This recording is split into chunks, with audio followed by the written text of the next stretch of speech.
안녕하세요. 책 한민국입니다. 오늘 소개할 책은 어제보다 조금 더 깊이 걸었습니다. 지은이는 김용규. 사람들에게 숲의 철학자로 불린다. 충북 괴산의 여우숲 공간을 연 뒤 숲의 말을 듣고 그것을 세상에 전하며 살아왔다. 여우숲 생명학교 교장의 이름으로 매년 100회 이상 대중 강연을 하고 때때로 방송에 출연하거나 기고를 통해 숲이 전하는 삶의 지혜를 알려왔다. 30대의 마지막 7년을 벤처기업 CEO로 일하다가 더 깊고 충만한 삶을 열망하여 호련히 숲으로 떠났다. 20여 년 숲을 스승으로 섬기면서 듣게 된 숲의 말이 사랑, 단 2글자로 집약되고 있음을 알게 되었다. 숲은 살아가는 존재들의 공간입니다. 살아간다는 것은 눈부신 일이면서 동시에 눈물겨운 일입니다. 우리가 저 푸른 숲을 본다는 것은 그 찬란한 삶들을 마주하는 일입니다. 오늘날 우리는 각종 명사를 중심으로 세계를 이해하고 표현하는 데에 익숙해져 있습니다. 명사로 포장된 관계는 지나치게 얕고 가볍습니다. 삶을 더 깊고 풍성한 관계들로 채우고 싶다면 서로를 과정으로 파악하려는 수고가 필요합니다. 저는 최소한 생명만은, 우리의 삶만은 피상적으로 대접하지 않기를 늘 희망합니다. 대다수의 사람들은 숲을 등산이나 캠핑 등의 취미 활동을 하거나 휴양하는 공간으로 바라봅니다. 그들 대부분이 저 푸른 숲에서 아직 보지도 듣지도 만나지도 못한 것이 있습니다. 오만한 우리를 겸손하게 하고 주저앉은 우리를 일어서게 하며 무언가에 얽매인 우리를 한층 더 자유롭게 만드는 장엄한 세계가 바로 숲에 있습니다. 저는 그것을 숲의 내면, 침묵하는 숲의 말이라고 부릅니다. 감히 표현하건대 저는 숲에서 날마다 신의 입김을 느낍니다. 무거운 땅을 이겨내고 돋아나는 여린 새싹, 그 새싹을 탐하여 꼬물꼬물 뜯어먹는 애벌레의 움직임, 그리고 그 긴장 관계를 넘어서며 아무 일도 없었다는 듯 마침내 피어나는 아리따운 꽃들. 저는 이 모든 장면에서 신의 임재를 목격합니다. 이파리를 갉아먹던 애벌레가 나비로 다시 찾아와 상처를 견디고 피어난 꽃 속으로 파고드는 모습에서, 그리하여 꽃에게 열매로 가는 길을 선물로 안기며 꿀 한 모금 얻어가는 전환적 화해의 신비 속에서 저는 신의 숨결을 마주합니다. 무자천서. 옛사람들은 숲을 하늘이 지은 글자 없는 책이라고도 했습니다. 우주는 리듬이요, 삶 역시 그 리듬 위에 있어야 하는 것임을 여실히 보여주는 곳이 숲입니다. 우리가 왜 태어났고 무엇을 위해 살며 어디로 가는지 이 질문에 대한 답을 넌지시 건네고 있는 공간이 바로 숲입니다. 숲의 가르침을 통해 무늬만 인간이었던 저는 진짜 인간으로 다시 태어날 수 있었습니다. 저는 우선 자신의 삶과 불화했던 모든 지점을 받아들이고 화해할 수 있었습니다. 아울러 저 자신을 존중하고 나 아닌 존재들을 깊이 받들 수 있게 되었습니다.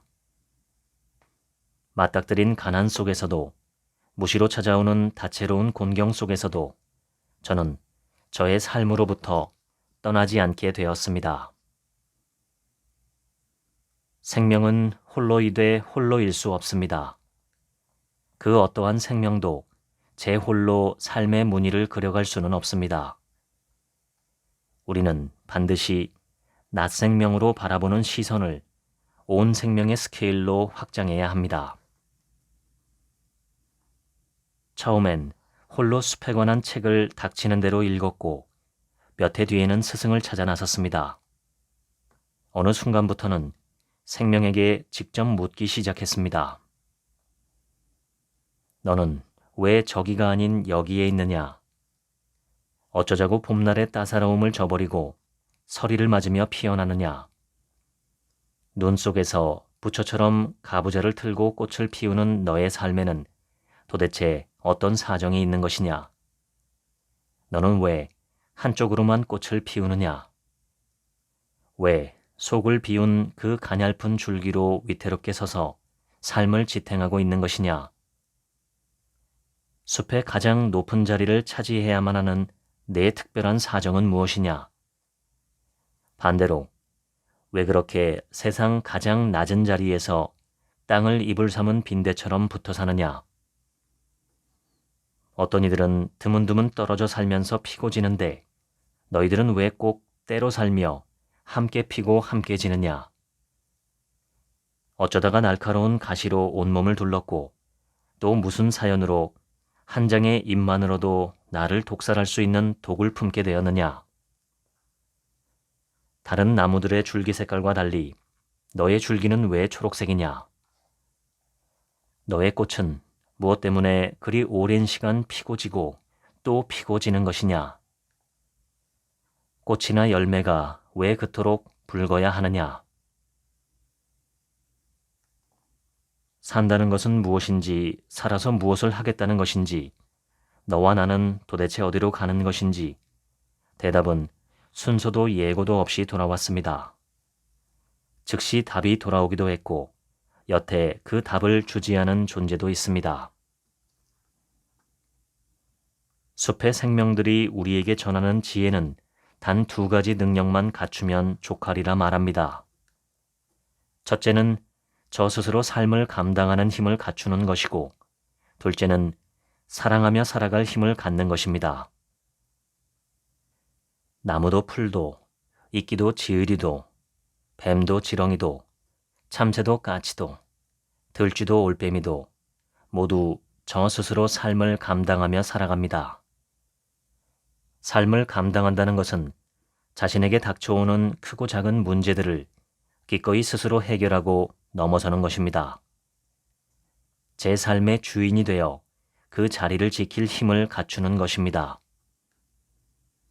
이 능력은 도전과 역경 앞에 바위처럼 맞서는 용기이기도 하지만 때로 어쩔 수 없는 겨울이 삶을 엄습하면 잠시 물러서서 그 시간을 견딜 줄 아는 지혜이기도 합니다.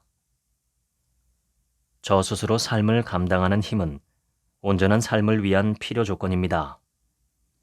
삶을 온전하게 하는 충분 조건은 2번째 능력, 즉 사랑하며 살아갈 힘을 갖추는 것입니다. 사랑은 함께 있고 싶은 것, 그래서 기꺼이 함께하는 것입니다. 숲에는 자신을 사랑하지 않는 나무가 단 한 그루도 없습니다. 나무는 단 한순간도 자신으로부터 도망치지 않습니다. 생명성이란 과연 무엇일까? 저와 함께 긴 호흡으로 공부하고 있는 이들과 같이 정의한 다음의 내용은 어떨까요? 첫째, 살아있는 존재들은 모두 새로워지려 한다. 둘째, 새로워지기 위해서 기어코 모험한다. 셋째, 모험하기 때문에 덜어 아프다. 넷째, 살아있는 존재는 죽은 것보다 더 따뜻하다. 그리고 더 부드럽고 더 잘 흔들린다. 땅에 떨어진 도토리 한 알도 생명의 원리가 작동하는 순간부터 날마다 새로워지려 합니다. 그리고 날마다 모험합니다. 제 스스로 껍질을 벗어 땅을 뚫고 뿌리를 내리고 잎과 줄기를 피워냅니다. 살아있는 모든 존재는 모험과 함께 새로워지려 합니다. 모험에는 크고 작은 아픔과 상실이 함께 놓여 있습니다. 그것이 삶이고 살아있음의 증거입니다. 작고하신 저의 어머니는 일생을 무학, 문맹으로 사셨지만 삶에 대한 지혜로 가득한 분이었습니다. 농촌과 산촌의 인구가 도시로 빨려 들어가기 전인 저의 유년 시절에는 산골 마을에도 꽤 많은 사람이 살았습니다. 대다수가 가난해서 의식주와 관련한 모든 게 지금보다 훨씬 귀했던 때입니다. 이따금 거지들이 떼를 이루어 떠돌다가 마을을 방문하여 동냥했고 상위 용사라 불리는 사람들이 빨래비누 같은 생활품을 팔자고 우르르 마을로 찾아오기도 했습니다. 어린 저는 두 패거리 모두가 낯설고 무서웠습니다. 서로가 가난하던 시절이라 무엇 하나도 마음 놓고 살 형편이 아니었습니다. 담은 없고 낮은 울타리만 겨우 있던 시절에 마을 사람들은 외부인들에게 쉽게 호응하지 않았습니다. 대개 문을 닫고 밖으로 나오지 않았습니다. 밖의 아우성은 갈수록 커지고 저는 마음이 조마조마했습니다. 그때마다 어머니는 박으로 만든 바가지에 보리쌀을 가득 담아 제게 건네주시며 그들에게 가져다 주라고 하셨습니다. 우리도 가난하여 양말도 없이 겨울을 나고 기운 옷을 입고 살던 형편인데 어머니는 왜 그랬을까요? 무섭기도 하고 의아하기도 해서 가지 않겠다고 투정하면 어머님의 답이 돌아왔습니다. 절박해서 그런 게다. 저 사람들이 절박해서 살 방도가 저것밖에는 없어서. 난리통에 우리는 운이 좋아 멀쩡한 것이고 저들은 운이 나빴던 것뿐이요. 음지가 양지되고 양지가 음지되는 것이라 했다. 서로 돕고 살아야 사람이지. 냉큼 가져다 드리고 와. 어머니는 책 한 줄 읽은 적 없지만 사람의 도리가 무엇인지 제게 다양한 일을 통해 가르쳐 주셨습니다. 한의학 전통에서 용어를 빌리자면 씨앗은 원기 그 자체입니다. 씨앗은 모든 가능성을 응축해둔 생명의 근원 자리입니다. 씨앗은 그 존재가 펼쳐내고 실현할 가능성의 모든 힘과 계기를 이미 담고 있습니다. 사람이라는 존재의 씨앗 역시 그 본질에 있어 무엇이 다르겠습니까? 씨앗 속에는 과거와 미래가 동시에 담겨 있습니다. 바가바드 기타 7장 10절에서 신은 이렇게 말했습니다. 나는 영원한 만물의 씨앗이니라. 한 톨의 씨앗 안에 이미 나머지 모두가 들어 있습니다. 우리 모두 한 톨의 씨앗입니다. 그 가능성을 다 품고 있는 존재입니다. 동서양의 탁월한 영성가들은 씨앗에서 우주를 느낄 수 있으며 더 나아가 신성을 본다고도 말합니다. 모든 생명은 씨앗에서 씨앗으로 알에서 알로 이어지는 신비의 리듬 위에서 살아가고 있습니다. 조건의 불완전성, 이것이 모든 생이 감당해야 할 법칙입니다. 노자가 자연은 인자하지 않다라고 말한 것도 바로 이 냉정하고도 정직한 자연의 법칙을 간파한 통찰일 것입니다. 이 준엄한 현실에도 불구하고 빛과 양분을 모두 탐하며 살 수 있는 자리가 있을까요? 숲과 숲 바깥이 만나는 경계의 지대가 그런 자리입니다. 이곳은 숲의 가장자리라서 토양 속에 포함된 유기물이 바깥보다 넉넉합니다. 또한 안쪽으로는 나무들이 빼곡하지만 바깥쪽으로는 하늘이 열려 있어 쏟아지는 햇빛도 잘 누릴 수 있습니다. 오리나무는 바로 이런 자리에서 자랍니다.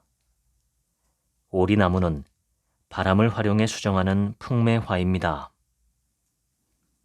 2, 3월경 거세게 불어대는 봄바람에 맞춰 오리나무는 꼬리 모양 꽃차례를 한 숫꽃을 확 터트리며 한 그루당 수억 개가 넘는 꽃가루를 날려보냅니다. 숫꽃이 터뜨린 꽃가루는 이제 바람을 타고 날아가 암꽃의 암술 머리를 만나야 합니다. 대부분의 꽃가루는 실패합니다. 하지만 소수의 꽃가루가 암술 머리에 닿아 새로운 생명의 시작을 이뤄냅니다. 그 희박한 가능성을 더 높이기 위해서 오리나무는 다른 나무들이 잎을 틔우기 전에, 심지어 자신도 잎을 틔우지 않은 상태에서 꽃을 피우는 것입니다. 자신을 포함해 다른 나무들이 잎을 가득 돋아내면 바람에 날아가는 꽃가루가 그 이파리들에 걸리게 될 것이기 때문입니다. 그래서 오리나무는 봄의 문턱을 잇고 모험을 감행합니다. 씨앗은 오로지 자신이 싹을 틔울 만한 자리를 만나야만 발아합니다. 보다 높고 넓게 자연을 보면 생명은 모두 자신이 태어나기에 알맞은 자리에서만 태어난다는 사실을 알 수 있습니다. 놀라운 신비가 아닐 수 없습니다. 여러 종류의 씨앗을 모아 아무 공간에나 흩뿌려 봅니다. 모든 종류의 씨앗이 다 발아할 리는 없습니다. 제자리여야 합니다. 물속에 사는 생명들도 그렇습니다. 버들치, 쏘가리, 붕어, 미꾸라지 등 모두 각자의 자리에서 태어나고 살아갑니다. 땅강아지, 지렁이, 두더지 모두 제 삶의 서식지가 다릅니다. 들짐승과 산짐승도 그렇습니다. 생김새가 비슷한 고라니와 노루도 서로 다른 공간을 선호합니다. 자연 만물의 아름답고 정교한 질서에 대하여 중용은 다음과 같이 간결한 문장으로 표현해 두었습니다. 천명지 위성, 솔성지 위도, 수도지 위교. 제가 은유와 함께 풀어보겠습니다. 첫째, 각 주체들에게 주어진 본성과 개성이 있다. 하늘이 사람에게는 사람의 성, 즉 인성, 인간성을 내리고 물에는 물의 본성을 내렸다. 민들레에게는 민들레의 성을, 산삼에게는 산삼의 성을, 버드나무에게는 버드나무의 성을 각기 내렸다. 어미에게는 모성이, 아비에게는 부성이, 각 주체에게는 고유한 개성이 그렇게 있는 것이다. 둘째, 그 존재가 자신의 본성을 따라 살면 그것이 그 존재의 길이 된다. 셋째, 인간은 인간의 길을 가기 위해, 민들레는 민들레로 꽃피기 위해, 버드나무는 버드나무로 꽃 피우며 살기 위해 자신을 익히고 수련해가는 과정이 바로 배움이고 교육이다. 중용의 이상은 간결합니다. 만물은 하늘이 저마다에게 부여한 그 본성을 내던지지 않고 부단히 실천하며 살면 된다는 것입니다. 거기 각자의 길이 있다는 것입니다. 하늘의 섭리를 따라 생명은 모두 부여받은 자리에서 저마다 자신의 길을 이루어갑니다. 불안과 흔들림 속에서도 기어코 삶을 사랑하는 사람들을 만나보면 그들에게서 중요한 특징 하나를 발견합니다. 그들 마음속에는 가해자가 살고 있지 않습니다. 삶을 사랑하지 못하는 사람들은 마음속의 가해자와 오래오래 함께 살고 있습니다. 그들의 마음은 억울, 원망, 비난으로 가득 차 있습니다. 삶을 사랑하는 사람이라고 해서 억울한 일이 없을 리 없습니다. 하지만 그들은 마음의 방 안으로 가해자가 들어와 함께 살아가는 걸 허락하지 않습니다. 그들이 삶을 대하는 태도는 차라리 저 눈을 맞으면서도 꽃피는 이른 봄꽃을 닮았습니다. 이미 벌어진 사태를 붙들고 억울해하느라 자기 삶을 시들게 두지 않습니다. 오히려 그 현실을 와락 껴안고 자신의 하늘을 가리게 될 그들이 잎을 틔우기 전에 냉큼 꽃을 피워내는 위대한 자기혁명을 이룹니다. 바꿀 수 없는 타자를 원망하기보다 바꿀 수 있는 자기를 변화시키는 혁명 말입니다. 세상 가장 쉬운 일은 원망입니다. 내 삶의 책임이 나의 외부에 있다고 떠미는 일입니다. 가진 게 없어서, 시대를 잘못 만나서, 그 사람 때문에, 그때 입은 상처가 너무 커서. 핑계는 얼마든 찾을 수 있습니다. 그렇게 원망을 해서라도 삶을 더 많이 사랑하고 자유로울 수 있다면 얼마나 좋겠습니까? 하지만 더 나은 삶은 거기에 없습니다. 그건 오히려 저 여름 꽃들처럼 원망을 멈추고 자신을 통절히 바꿔내고자 할 때 열리는 차원입니다. 꽃길만 걸으세요. 오늘날 자주 만나는 애정 가득한 인사말입니다. 하지만 가장 허무한 인사말이기도 합니다. 꽃길만 걸을 수 있는 세계는 없는 세계이기 때문입니다. 모든 생명의 삶이 그렇듯 누구에게나 시련과 고난은 찾아오게 되어 있습니다. 우주는 순경의 역경을 더하여 조화와 실체를 이루고 있기 때문입니다.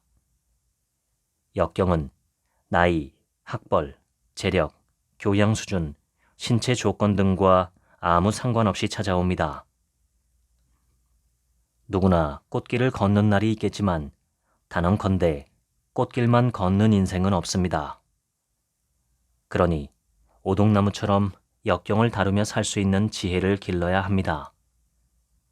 만약 사랑하는 자녀에게 물려줘야 할 단 하나의 상속을 추천해야 한다면 역경을 다룰 지혜를 꼽고 싶습니다. 역경이 없는 삶은 자연 그 어디에도 없습니다. 인간의 삶 역시 마찬가지입니다. 좋은 부모는 자녀에게 역경이 없기를 바라지 않습니다. 오히려 자녀에게 역경을 스스로 헤치고 나갈 지혜를 줍니다. 오동나무는 빠른 생장 속도와 유연한 환경 적응 능력을 삶의 방식으로 선택하여 역경에 맞섭니다. 오동나무는 주변의 어느 나무들보다도 아주 빠르게 생장하는 속성수로 제 삶의 꼴을 진화시켜 왔습니다. 가구 공장이 흔하지 않았던 옛 시절의 농경 문화 속에는 딸을 낳으면 오동나무를 옮겨다 심는 전통이 있었습니다. 선조들에게 딸의 혼수로 쓸 장농 소재로 오동나무만한 것이 없었습니다. 오동나무는 여느 나무들과 달리 유년기의 생장 속도가 압도적으로 빠릅니다. 딸이 성장하여 혼기가 차오를 무렵 대략 15세에서 20세가 되면 딸이 태어났을 때 옮겨다 심은 나무는 목재로 사용할 수 있을 만큼 키가 크고 굵어집니다. 어린 시절 아버지로부터 오동나무에 관한 가르침을 들었을 때 저는 냉큼 수긍하지 못하고 의문을 품은 채로 살았습니다. 제가 아버지가 그 말씀을 전하셨던 나이가 되어 숲에 더부살이를 시작한 뒤 숲 가장자리에서 싹트고 자라기 시작한 오동나무 몇 그루를 지켜보며 알게 되었습니다. 아, 그때 아버지 말씀은 완벽한 진실이었구나. 발아 첫 해에 약 3m 가까이 자라더니 3년차가 되자 그 높이가 대략 8, 9m에 달했습니다. 또한 어린 오동나무의 잎이 왜 그토록 넓은지도 알게 되었습니다. 숲 가장자리에 먼저 자리 잡고 사는 나무들의 가지가 바깥으로 뻗어 있는 경우 이때 폭풍 성장을 해야 하는 오동나무는 넓은 잎을 만들어 가지 사이로 떨어지는 빛을 최대한 포착합니다. 오동나무는 광합성을 극대화하기 위해 어린 시절부터 잎자루와 어린 줄기마저 녹색으로 칠합니다. 빠른 성장에 온 힘을 쏟아붓는 것입니다. 이것이 그늘이라는 숙제를 극복한 오동나무의 비법입니다. 숲 가장자리에 자기 자리를 안정적으로 확보하면 신기하게도 오동나무는 잎의 면적을 확연히 줄입니다. 이때부터는 넓은 잎을 유지하는 것이 오히려 제 삶을 위협할 수 있기 때문입니다. 또 다른 숙제는 바로 바람입니다. 오동나무 역시 대나무와 마찬가지로 숲의 최전방에 사는 식물입니다. 그곳은 때로 강한 바람과 맞서야 하는 자리입니다. 매년 몇 차례의 태풍을 맨 앞에 서서 이겨내야 합니다. 삶의 영역을 확보하기 위해 넓게 키워온 오동나무의 잎은 폭풍우 속에서는 삶을 위협하는 걸림돌이 됩니다.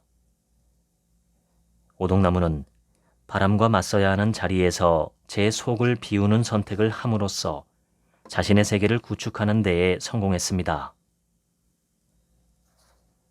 속을 비운 오동나무의 내부를 우연히 보게 되었을 때 깜짝 놀랐습니다. 풀도 아닌 나무가 제 속을 비우다니. 자리를 잡기 위해 잎이 가장 넓어야 하는 시기인 유년기에는 속을 비워 바람과 화해하고 이후에는 잎의 크기를 줄여 바람과 화해하는 지혜를 찾아낸 것입니다.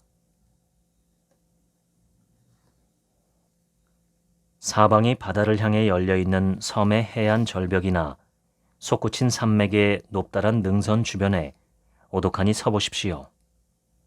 그곳으로는 완전히 다른 바람이 붑니다.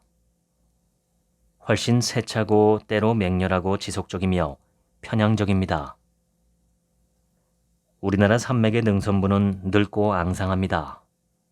긴 세월 동안 몰아친 비바람으로 흙이 거의 다 소실되었기 때문입니다. 자연스레 바위와 돌이 등뼈처럼 드러나 있습니다. 그 험진 자리를 사수하는 나무들이 있습니다. 그 중에서 눈향나무, 눈주목, 눈잣나무처럼 눈자가 붙은 나무들을 만나러 소백산으로 가보겠습니다. 소백산의 능선은 충북 단양과 경북 영주를 북과 남으로 가르며 동서로 길게 뻗어 있습니다. 겨울이면 시베리아로부터 불어온 세찬 바람이 단양 쪽 완경사를 타고 능선을 향해 도약했다가 주저없이 남쪽을 향해 내달립니다. 이 바람은 동서로 뻗은 능선을 후려친 뒤 풍기와 영주 쪽 급경사를 타고 급격히 쏟아져 내립니다. 그 강력한 바람길 위에 눈향나무가 살고 있습니다. 이 나무 이름을 처음 들었을 때 저는 이름이 참 예쁘다고 생각했습니다. 저는 하얀 눈이 연관돼 있어 붙은 이름이겠거니 생각했습니다. 하지만 눈향나무의 눈은 누운의 줄임말로 바닥을 기듯 눕는 모습을 형용한 것이었습니다. 눕듯이 자라는 특성에 주목한 것이지요. 눈향나무는 소백산 능선처럼 고산 정상 부근, 주로 바위 틈에서 살아가는 상록 침엽수입니다. 그의 원줄기는 바위 밑으로 처지거나 땅을 기듯이 자랍니다. 줄기에서 비스듬히 자라는 많은 가지는 기껏 자라야 50cm를 넘지 않습니다. 엄청난 바람 때문입니다. 섬잣나무, 눈향나무는 자신들 앞에 놓인 바람이라는 숙제를 제 몸을 바꾸는 것으로 넘어섭니다. 그들은 누구도 자신들 앞에 놓인 상황을 밀어내려 하지 않습니다. 자신에게로 불어닥치는 모진 바람이 없기를 바라지도 않습니다. 오히려 그들은 바람을 껴안는 방식으로 넘어섭니다. 생명이 자신에게로 닥치는 모든 운명을 끌어안음으로써 자기 자신의 세계를 이뤄가는 이 위대한 모습을 저는 포월이라 말하고 싶습니다. 포월은 칼 야스퍼스가 자신의 실존 철학에서 사용한 포월자란 용어에서 빌린 표현입니다. 야스퍼스가 사용한 철학적 용어에 대응하는 말은 아니지만 어떤 한계나 표준을 뛰어넘는다는 뜻을 지닌 초월과 대비하여 포월은 모든 여건을 끌어안으며 자신이 마주한 한계적 상황을 극복하는 모습을 가리키기에 적절합니다. 언젠가 적어두었던 야스퍼스의 말을 다시 읽어봅니다. 인간에게 있어 결정적인 것은 좌절을 대하는 태도이다. 그가 자신의 좌절을 대하는 방식이 그가 무엇이 될 것인지를 결정한다. 당신에게 이런 질문을 먼저 건네봅니다. 삶에 목적이 있다고 보는 쪽인가요? 아니면 그런 건 없다고 보는 쪽인가요? 인간으로 사는 일에 한결 충실하고자 한다면 저는 삶의 목적 같은 건 없다고 예단하지 않는 편이 더 현명할 것이라는 입장입니다. 그런데 삶에 정말 목적이 있기는 할까요? 만약에 그렇다면 생이 추구하는 혹은 추구해야 하는 목적은 무엇일까요? 이성에 의존하는 접근만으로는 선선히 답하기 어려운 질문입니다. 어떤 질문이 삶의 근원적 문제들과 연결된 질문이면서 이성에 의한 방식만으로는 답을 찾기 어려울 때 삶을 수행으로 여기는 이들은 영적 채널을 통해 그 답을 얻기도 합니다. 또 나 아닌 다른 존재를 살펴보는 방식으로부터 도움을 얻기도 합니다. 50살에 서울대학교 종교학과 교수직을 미련 없이 내던지고 시골로 거처를 옮긴 뒤 자연 속에서 연구를 이어가고 있는 고전 문헌학자 배철현도 비슷한 이야기를 합니다. 매 순간 변모하는 산천과 온갖 동식물은 나의 스승이다. 학교나 책에서 찾을 수 없었던 인생의 구루다. 자연은 몸소 자신의 변화를 보여줄 뿐 나에게 아무것도 강요하지 않는다. 그들은 만물이 저마다 스스로 깨닫기를 기다리는 인내의 화신이다. 식물들이 살아가는 근원적 목적은 단연코 꽃을 피우는 것입니다. 땅바닥을 차지하고 있는 이끼나 애기 땅 빈대로부터 높은 허공에 제우듬지를 만드는 메타세쿼이어까지 모든 나무와 풀은 한사코 꽃을 피웁니다. 밟히고 제 몸 어디가 뜯겨나가고 덜어는 부러져도 아직 성한 부분이 남았으면 그것을 붙들고 기어코 꽃을 피워냅니다. 한 포기의 풀은 피조물인 동시에 창조주입니다. 제 삶을 스스로 개척하고 살아냄으로써 자기 자신의 세계를 오롯이 창조해가는 개별적 세계의 창조주로 사는 것입니다. 생명이 자신의 꽃을 피운다는 사실은 자신의 세계와 다른 세계를 잇고 생명과 생명을 잇는 연결자 역할을 하는 것입니다. 한 마리 새가 알을 깨고 나와 땅과 하늘 사이를 나는 행위 역시 동등한 창조 행위입니다. 그 자신이 알든 모르든 생명 모두는 살아내는 것으로 또 자기 자신의 꽃을 피우는 것으로 우주를 형성하는 주체들입니다. 이것이 모든 생명에 이미 내재된 궁극의 목적입니다. 인간에게는 그들에게만 있는 특성이 있습니다. 그 관통하는 특성을 한마디로 추상하여 인간다움이라 부릅니다. 직립보행하는 생명으로서 불을 다루고 도구를 사용하는 등의 물리적 특성만이 아니라 다른 생명에게는 없고 인간에게만 있는 본성이 따로 있습니다. 시대가 어떻게 변하더라도 인간에게는 그 인간다움을 보존하며 사는 것이 무엇보다 중요합니다. 인간 삶의 근원적 목적은 인간다움의 꽃을 활짝 피우는 것입니다. 이런 삶은 구체적으로 어떤 삶을 의미할까요? 사람들은 좋은 삶을 살기 위해서 깨달아야 할 게 여럿 있다고 생각하지만 실은 딱 하나만 제대로 깨달아도 삶은 훨씬 좋아집니다. 그 깨달음은 우리 모두가 죽는다는 것입니다.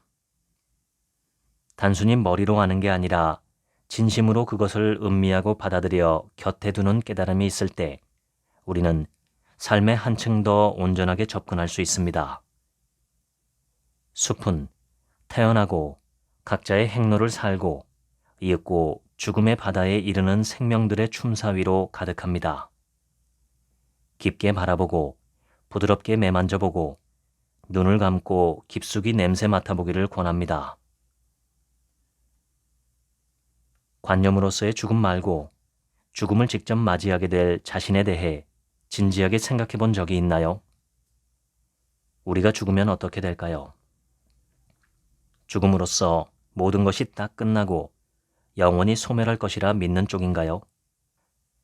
아니면 나의 그 무엇이 죽음 너머로 이어지리라고 믿는 쪽인가요? 정현채 교수는 전자의 믿음을 가지고 있다면 재고하길 권합니다. 그는 죽음은 끝과 소멸의 자리가 아니라고 말합니다. 오히려 죽음을 하나의 문으로 비유합니다. 죽음은 벽이 아니라 이곳에서 적이 어느 다른 세계로 옮겨가기 위해 통과하는 문에 불과하다는 것입니다. 그에게 큰 영향을 끼친 정신과 의사 엘리자베스 퀴블러 로스는 타임에서 선정한 20세기 100대 사상가 중 한 명이기도 합니다. 평생을 인간의 죽음에 관해 연구한 그녀도 죽음을 단절이나 소멸로 바라보지 않습니다. 오히려 하나의 변화로 바라봅니다. 퀴블러 로스는 사후생에서 우리는 죽지 않고 다른 차원으로 이동할 뿐이라고 말합니다. 죽음 이후의 생이 엄연히 있다는 것이지요. 그 이동의 주체는 무엇일지 궁금해지기도 합니다. 사람들은 그것을 불멸의 자아라 부르기도 하고 영혼이라 부르기도 합니다. 하지만 그 용어가 그리 중요해 보이진 않습니다. 오히려 그보다 훨씬 깊게 다뤄야 할 질문이 있습니다.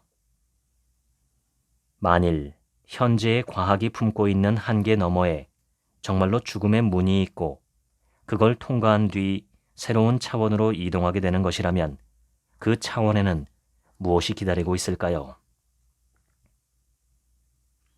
메리 올리버는 자연과의 교감을 통해서 그리고 글을 짓는 과정을 통해서 자신의 고통을 치유해낸 사람입니다. 그 중에 제가 종종 인용하는 정원사라는 시가 있습니다. 이 시는 아래의 두 문장으로 시작합니다. 나는 충분히 살았을까? 나는 충분히 사랑했을까? 죽음 너머를 상상하고 사유함으로써 충분히 살았는지에 대한 질문에 그렇다고 답할 수 있도록 사는 것. 그것을 삶의 목표로 삼는 이는 분명 좋은 삶을 살 것입니다. 그렇다면 충분히 산다는 건 어떻게 사는 것일까요? 충분히 사랑한다는 건 또 어떻게 사랑하는 것일까요? 충분히 사는 것은 가능성을 다 펼쳐 보이는 삶입니다. 둘러보면 평생 원망을 붙들고 사는 사람들이 있습니다. 긴 세월 동안 소중한 자신을 원망의 감옥에 가두고 살았다면 그 삶은 결코 충분히 산 인생이라 말할 수 없습니다. 누군가 어떤 계기로 세상에 주눅이 들어 그 순간부터 눈치만 보면서 한 생을 버텼다면 그 역시 충분히 산 인생일 수 없습니다. 모험을 차단하고 사는 삶은 생명 본성의 길에서 벗어났으며 자신의 깃든 위대한 생명력을 외면한 삶입니다. 오직 더 확고한 소비 능력을 얻기 위해 정작 자신의 삶을 소비하는 인생도 넘쳐납니다. 수단과 목적이 뒤바뀐 비극의 삶입니다. 타자의 고통에 평생 눈 감고 사는 사람들이 있습니다. 만약 그렇게 살고 있다면 단언컨대 그는 아직 충분히 살고 있지 못한 사람입니다. 인간으로 살아볼 수 있는 가장 심오한 삶은 분별하는 마음을 완전히 해체한 삶을 사는 것입니다. 우리는 자신의 직업이나 사업, 과거나 미래, 신념, 가치관, 감정, 성취 같은 것을 자신이라 여기며 살아갑니다. 이렇게 자신이 자신이라고 믿는 모든 것들을 이른바 에고라고 부릅니다. 에고는 삶의 작고 일시적인 부분을 지탱할 동력으로 작동하지만 그것에 갇히면 삶은 확장될 가능성을 상실합니다. 몸이든 생각이든 과거든 미래든 그것이 무엇이든 모두 임시적이고 연기적인 것일 뿐입니다. 나에게 소유권이 있다고 여기는 것들로부터 풀려날 때 더욱 드넓은 삶의 세계와 마주하게 됩니다. 요컨대 충분히 산다는 것은 자신에게 놓인 운명 안에서 인간으로서의 가능성을 모두 다 경험하고 펼쳐내는 삶을 뜻합니다. 냉이가 다만 먹고 사는 데에서 자신의 삶을 그치지 않고 한사코 꽃 피우듯 우리 삶 또한 생존 기계로 사는 게 전부일 수는 없습니다. 생존이라는 차원 너머에 또 다른 삶의 차원이 분명히 놓여 있습니다. 저는 그 너머 차원의 삶을 사람의 꽃을 피우는 삶이라 부릅니다. 충분히 사는 것을 삶의 전체성이라 부르고 제대로 사랑하며 사는 것을 삶의 온전성이라 부릅니다. 우리 사회는 성적, 직업, 소득, 심지어 외모나 차림새까지 온갖 기준으로 줄을 세워 어떤 이의 삶을 가늠합니다. 마치 나비의 삶을 모르는 지렁이가 좋은 삶은 땅을 파는 능력에 달려있다고 강변하는 것과 같습니다. 아무리 땅을 잘 파는 지렁이라도 지렁이는 결코 나비의 세계를 오롯이 알 수 없습니다. 평생 신화와 인생을 연구한 조지프 캠벨의 통찰은 주저앉으려는 우리를 다시 일으켜 세웁니다. 그는 자신의 연구를 통해 모든 사람 안에 존재하는 영웅의 잠재성을 밝혀냈습니다. 우리 각자가 자기 삶을 통해 주변 세계를 구할 수 있는 영웅이라는 것입니다.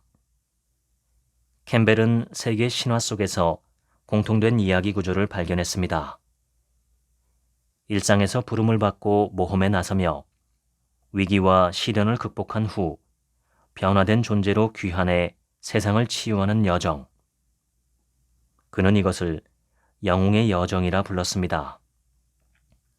캠벨은 이 여정이 우리 모두의 삶에 적용되는 원형적 성장 구조라고 보았습니다. 나무와 풀의 여정도 같은 지점을 가리킵니다. 씨앗은 싹트고 빛의 부름을 따라 자라면서 온갖 모험을 통해 역경을 이겨내며 마침내 환히 꽃피고 열매를 맺어냅니다. 꽃의 은유와 캠벨의 통찰이 말하듯 저마다의 자리에서 각자 꽃 피우면 그것이 곧 영웅의 여정이고 그 삶이 곧 숭고한 삶일 것입니다. 평범한 일상에서도 우리는 얼마든지 숭고함을 실천할 수 있습니다. 꽃은 모두 저 자신을 위해 피어납니다. 하지만 피었다 하면 자신의 꽃으로 반드시 다른 생명을 일으킵니다. 꽃이 핍니다. 그러면 그 주변이 환해집니다. 당신이 당신의 꽃을 피우고 제가 저의 꽃을 피워야 하는 이유가 거기 있습니다. 그녀가 태어나고 자란 곳은 벼랑 끝과 같았습니다. 그녀는 어느 가난한 집에서 태어났습니다. 그녀의 아버지는 외동딸을 오래 지켜주지도 못하시고 세상을 떠났습니다. 소녀 시절에 3년 동안 전쟁의 공포를 겪은 뒤 18살 되던 해에 제 너머의 산기슭 동네로 시집을 왔습니다. 그녀의 남편은 아직 병역을 마치지 않은 22살의 청년이었습니다. 그는 3살 때 어머니를 여인 남자였고 전쟁통에 아버지까지 잃게 된 터라 어쩔 수 없이 학업을 중단하고 가장의 운명을 걸머져야 했던 사내였습니다. 그 남자의 처지도 딱했습니다. 전쟁 끝에 가세는 기울었고 곁에는 다 늙은 할머니 한 분뿐이었습니다. 그녀는 막막함과 함께 세상에 덩그러니 남겨진 그 남자의 아내가 되었습니다. 벼랑 위에 소나무와 진달래가 말했습니다. 산다는 건 고난의 숲을 헤쳐가는 것이라고. 그럼에도 자신의 꽃 피우기를 멈추지 않는 것이라고. 살아간다는 건 무수한 상처를 입는 것이라고. 그럼에도 끝내 제 노래를 목청껏 부르는 것이라고. 그녀는 자식 6을 낳아 첫째를 잃었고 남은 5명을 키웠습니다. 무학의 문맹이었지만 시대의 변화를 느끼고 생존의 기반을 닦아가는 감각과 헌신은 남달랐습니다. 깊은 산골짜기를 버리고 온 골짜기에 사람들이 자주 오가는 동네로 이사했습니다. 남편의 수입으로는 입에 풀칠도 어려웠습니다. 그녀는 장과 골짜기를 오가는 행상을 시작했습니다. 무명 치마, 흰 버선에 고무신을 신고 산골 농부들이 생산하는 농산물을 사서 머리와 등에 지고 수십 리 길을 걸어 장에다 팔았습니다. 그 돈으로 갖가지 생필품을 사다가 산골 집집을 오가며 팔았습니다.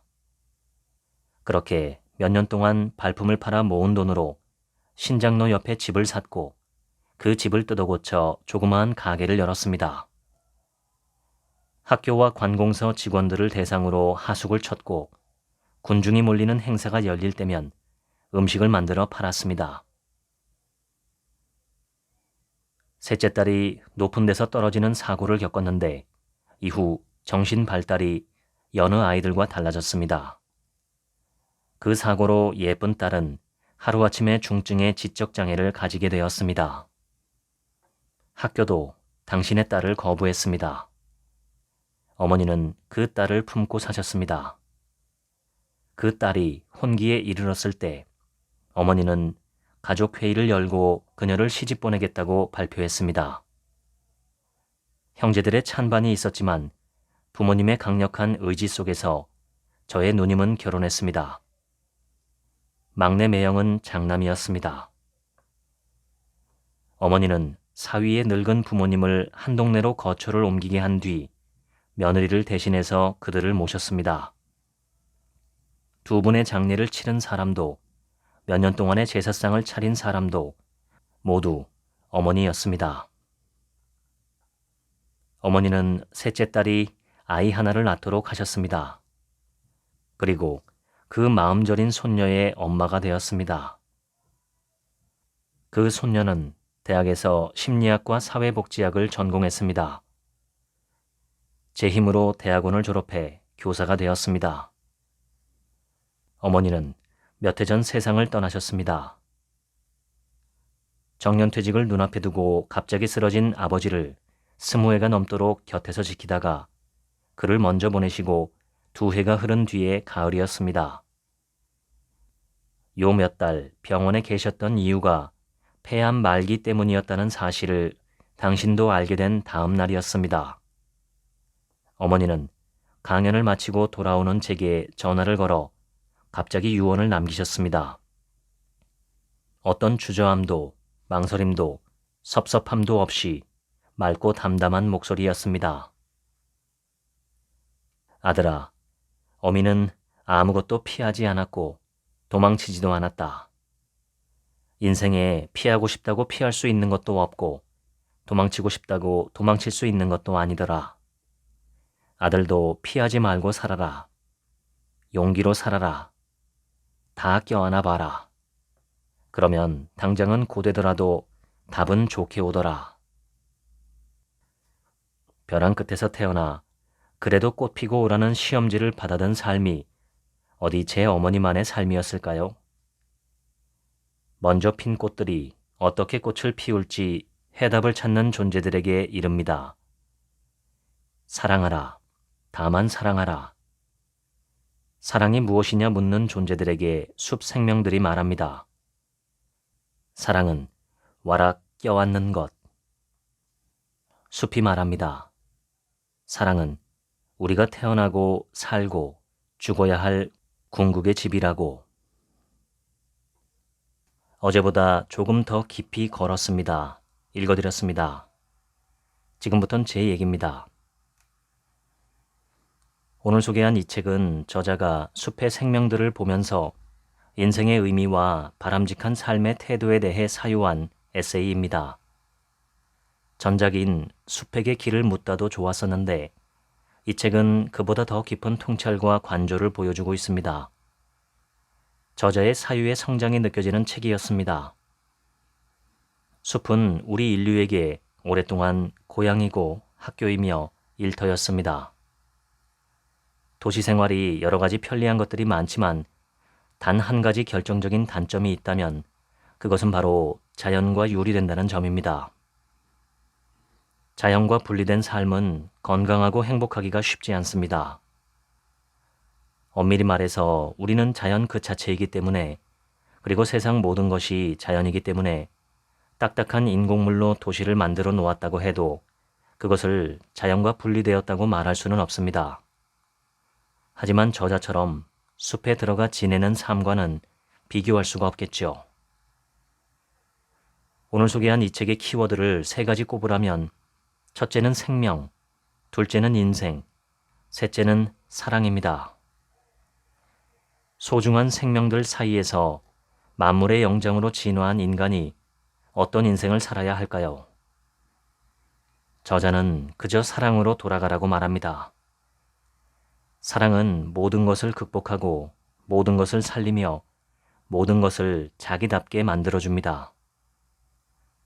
먼저 내가 나를 사랑하고 나의 삶을 사랑하고 타자를 사랑하는 것까지 뻗어나갈 때 인생은 자연스럽습니다.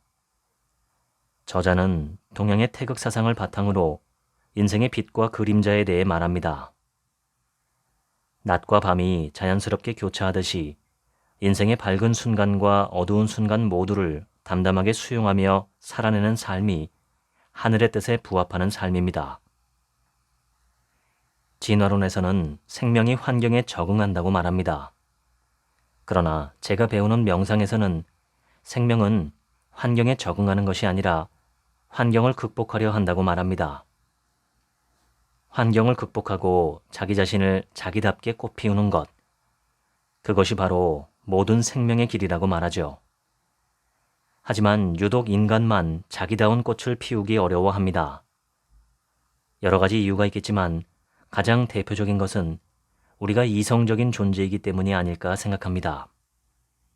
이성은 생각을 하는 기능이 있고 쓸데없는 생각이 많아지면 인생이 괴로워질 수밖에 없죠. 머리로 하는 생각은 조금 줄이고 깊은 마음과 가슴에서 우러나는 사유는 좀 더 하는 것이 좋습니다. 그러려면 자연과 함께하는 시간이 가장 좋지요. 저도 집 근처에 있는 제법 큰 공원에 자주 산책을 나갑니다.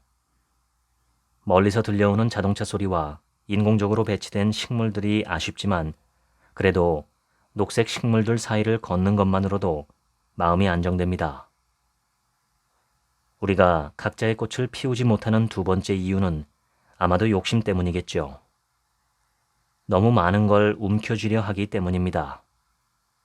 그것을 움켜쥐기 위해서 안간힘을 쓰다 보면 나의 꽃을 피울 힘을 상실하게 됩니다.